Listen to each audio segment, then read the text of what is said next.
The nurse is assessing a 55-year-old male patient with hypertension. Patient complains of headache, dizziness, and chest pain. Patient stays smoking a pack of cigarettes a day for the past 10 years and does not involve himself in any exercises, which findings requires immediate intervention. By the end of this video, you should be able to answer this question with ease. Now, talking of hypertension literally means an elevation in our blood pressure. Just keep the normal value in mind: 120 for systolic and 80 for diastolic.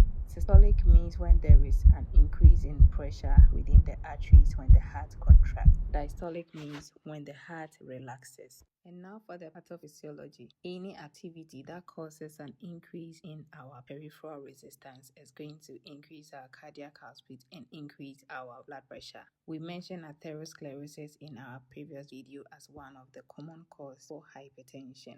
Atherosclerosis is going to cause damage to the arteries, which will eventually damage the vessels, leading to MI and stroke. And now for your NCLEX exam, take note that hypertension can be classified into stages. So if we say the blood pressure is elevated, it means that your blood pressure is between 120 to 129 systolic over 80 diastolic. Stage 1 hypertension means that your blood pressure ranges between 130 to 139 systolic over 80 to 89 diastolic. Stage 2 hypertension means that your blood pressure is over 140 systolic and over 90 diastolic. If your blood pressure records 180 systolic over 120 diastolic, it means that you are in the hypertensive crisis stage. This is a very dangerous sign and immediate action needs to be implemented.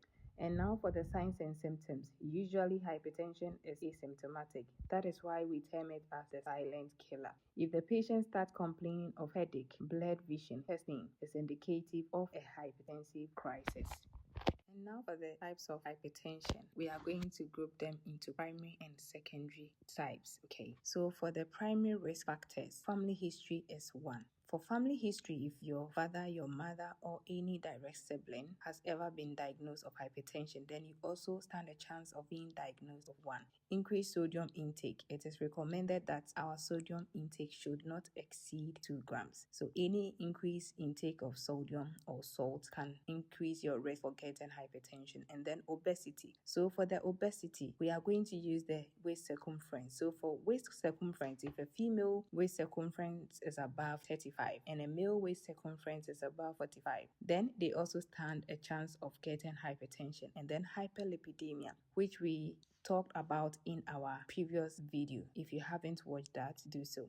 And then for our secondary risk factors, it means that another thing is involved in your hypertension. So for medication, if a patient on certain medications can also risk them of getting hypertension. Kidney diseases. So kidney disease is also a risk factor. Hyperthyroidism, Cushing's syndrome, pheochromocytoma, which is a tumor in the adrenal gland, can also risk a patient to getting hypertension.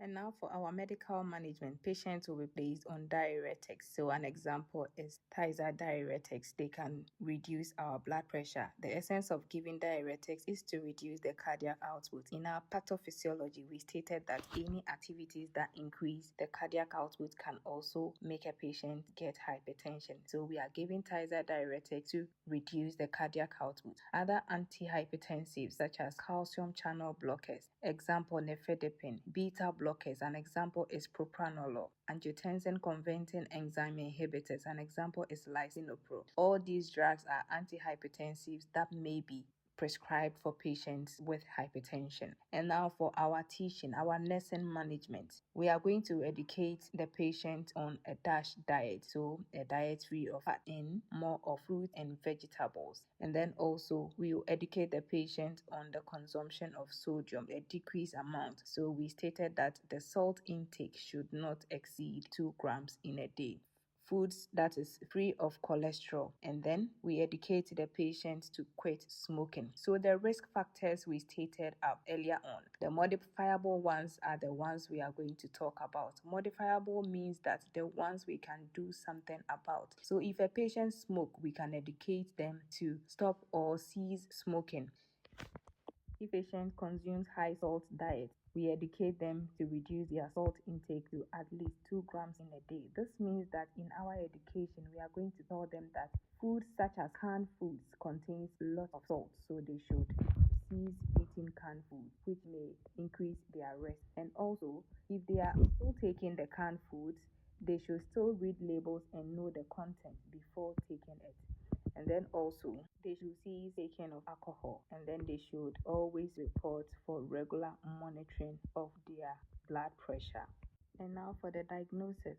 If we check the patient's blood pressure and record high amount on consecutive times or frequent times, 2 or more times if we are recording a high blood pressure, we will give a patient a BBP profile to take home and record it. We are going to compare these values, and if there is still an elevation, patient can be diagnosed of hypertension. For the management at the earlier stages, diet and lifestyle modification are usually encouraged. And now for the complications. It can risk the patient of aneurysms, kidney failure, retinopathy, and heart failure.